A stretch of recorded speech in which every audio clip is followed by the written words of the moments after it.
السلام عليكم، كل سنة وانتم طيبين يا أجمل متابعين. في الفيديو بتاع النهاردة هنعمل مع بعض أكتر أكلة معتمدة عندنا وبنحطها دايما على الطبلية أو السفرة في السحور، وهو طبق الفول. طبق الفول من أجمل الأكلات اللي بنحب نقدمها جدا جدا في شهر رمضان، لأن هو طبعا بيشبع لفترة طويلة جدا، وكمان من الأكلات المغذية جدا جدا. علشان كده احنا بنحب بقى نعمله في البيت، ما نشتريهوش كل يوم من بره، علشان النظافة وكمان الطعم. وعلشان نعمله في البيت ويكون لونه فاتح وقوامه مظبوط جدا ومستوي على الآخر ويبقى شبه الزبدة بالظبط كده، هنقول مع بعض شوية تكات لتسوية الفول يطلع معانا بالشكل اللي انتوا شايفينه ده. القشرة بتاعته مستوية، الفول دايب دوبان، القوام بتاعه واللون مظبوطين جدا جدا، ومش قادرة اوصف لكم طعمه عامل ازاي. طعمه حلو قوي قوي. ان شاء الله في الفيديو ده هنعرف كل تفاصيل تسوية الفول، مش في القدرة ولا فوالة. احنا هنعمله كده في الحلة عادي جدا، وزي ما انتوا شفتوا لونه فاتح ازاي. يلا بقى نسمي بسم الله ونبدأ على طول في الفيديو. اول حاجة هنجيب عندنا نص كيلو من الفول، والفول اللي عندي كان متوسط الحجم. هننقيه كده ونشيل منه اي فولة غير مرغوب فيها، او فيها سوسة او لونها اسمر او اي حاجة، دي هنتخلص منها خالص. وتاني خطوة هنحط بقى الفول بتاعنا ده في بولة كده او في طبق عندنا، وهنحط عليه كمية مية كويسة جدا. المقدار اللي عندي نص كيلو من الفول، هحط عليه حوالي يعني لتر ونص من المية. يعني هغمره كويس جدا جدا بالمية، يكون متغطي كويس جدا 3/4 المية كده من فوقيه. وبعد كده هنسيبه بقى 8 ساعات او 12 ساعة، يعني ممكن من بالليل للصبح، وممكن من الصبح كده وتشتغلي فيه بالليل. بصوا شكله بقى كده زاد حجمه. هحط عليه دلوقتي ايه هيديله قوام وطعم. هحط عليه كوباية من الفول المدشوش، ده هيدي قوام حلو جدا جدا للفول. وكوباية العدس دي هتدي طعم حلو قوي قوي. يبقى حطينا كوباية من الفول المدشوش بتاع الطعمية، وحطينا كمان كوباية من العدس. دول كده مقدارهم أقل من ربع كيلو، يعني 8 كيلو حاجة بسيطة. حطيت بقى كده الحاجات دي في الحلة بعد ما غسلتها كويس جدا مع بعضها، وبعد كده صفيتهم كويس وهحطهم بقى كده في الحلة. هحط عليهم حوالي لترين من المية. هغطي الفول بتاعي بكمية حلوة جدا من المية من فوق، قد الفول مرتين. ومش هاملة الحلة على الآخر، يعني هسيب فيها كده حوالي 2 سنتي أو صباعين كده من الحلة، علشان لما الفول بتاعنا ده يغلي ما يكبش مية بره، ونضطر ان احنا نزود الحلة. وانا مش عايزاكم تعروا الغطا خالص، مش هنرفع الغطا ابدا الا بعد 3 ساعات. انا سبتها اول 5 دقايق على نار عالية قوي لحد ما الفول بدأ يغلي. وبعد كده اقل من تسوية الرز، النار بتاعتنا تكون اقل من الشمعة.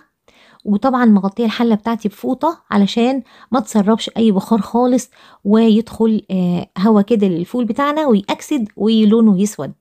زي ما انتوا شايفين بعد 3 ساعات انا اختبرته بقى كده، ضغطت عليه لقيته دايب تماما، بس القشرة بتاعتنا عايزة تدوب اكتر. غطيته تاني بالفوطة والغطا، وسبته بقى كده نص ساعة.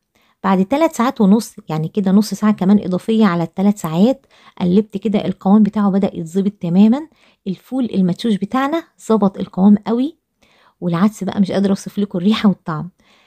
جيت اختبرته طبعا، وانا بختبره بغطي كده، يعني ما اقعدش رافعه الغطا وقت طويل، لان برضو لو الهواء دخل في الحله هيسمر لي الفوله، وانا مش عايزاه يبقى اسمر خالص. ضغطت عليها كده لقيت القشره بتاعتنا استوت، بس انا عايزاه بقى يشرب الميه بتاعته شويه ويبدا بقى قوامه يظبط جدا. فهسيبه كمان نص ساعه، يبقى المده الاجماليه لتسويه الفول بتاعنا كانت 4 ساعات. اول 5 دقايق او 10 دقايق دول كان النار عاليه قوي، وبعد كده 4 ساعات على نار اقل من الشمعه. ممكن تحطوا كمان شياطه من تحت او صينيه من تحت الحله لو النار بتاعتكم تبقى عاليه شويه. بعد كده ال4 ساعات عدوا. بصوا بقى القوام، انا سبت فيه طبعا شويه ميه، وهقول لكم ليه كده في الاخر.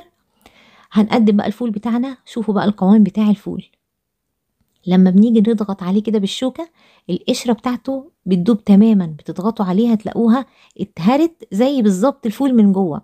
نفس القوام مهري تماما، شبه الزبدة كده.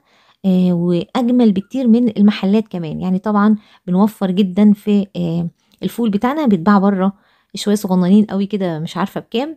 فطبعا هنعمله في البيت، والنص كيلو فول هتطلع لكم بقى كمية كبيرة قوي. حطيت بقى الفول بتاعي علشان اقدم كده منه طبق.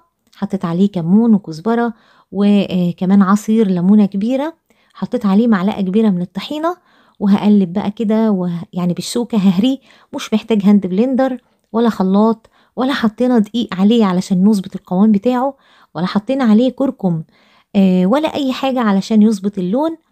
وعايزة اقول لكم كمان يفضل ما تحطوش كمان وهو بيستوي بصلة ولا طماطمايه، لان اضافه البصل والطماطم دول ممكن يتهروا كده ويبقى فيه قشر من الحاجات دي في الحله، واحنا مش عايزين الكلام ده يبقى باين. حطيت عليه في الاخر خالص كده، وانا بحب اعمل قوي الفول بالطريقه دي، معلقتين كبار من الزبده الفلاحي او السمنه البلدي المتسيحه على النار دي، بحبها قوي، بتدي الفول طعم وريحه حلوين جدا. عايزين تضيفوا زيت حار او اي زيت عادي عندكم مفيش مشكله. بصوا بقى هرسته بس بالشوكه، القوام اتظبط ازاي مش قادره اوصف لكم بجد، طعم وقوام وريحه ولون اجمل بكتير من اللي احنا بنشتريه وانضف كمان. وهتجربوا ان شاء الله وتقولوا لي. تعالوا بقى نشوف مع بعض تاني يوم، ومحدش في اي فيديو عمل الموضوع ده. تاني يوم انا سبت الحله زي ما هي علشان ابدا احطه في اكياس. الوش بياخد لون غامق بسيط جدا، لان احنا طبعا سايبينه في الحله من بالليل للصبح، فطبيعي ان الوش يأكسد شويه مع الهواء ولونه يغمق سنه. هنقلب الفول كده من تحت لفوق.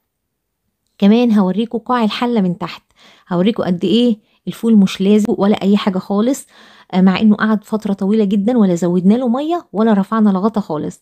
بصوا القوام بتاعه، اللون لما قلبناه اللون فاتح جدا، الوش بس هو اللي كان غامق، لما بنقلب اللون بيبقى واحد. والقشره بتاعتنا بصوا بضغط عليها كده بتتهرس تماما تحت صوابعي. فبجد ان شاء الله لما تجربوه انا متاكده ان انتوا هتعملوه وتعتمدوا الطريقه. بصوا شكله، كمان شويه الميه اللي احنا سيبناهم، وقلت لكم احنا هنسيبهم ليه. لما بتسيبوا في الفول شويه ميه كده، هو كده كده بيتقل من الفول المدشوش، والقوام بيتظبط زي ما انتوا شايفين، مفهوش ميه خالص. الميه راحت فين؟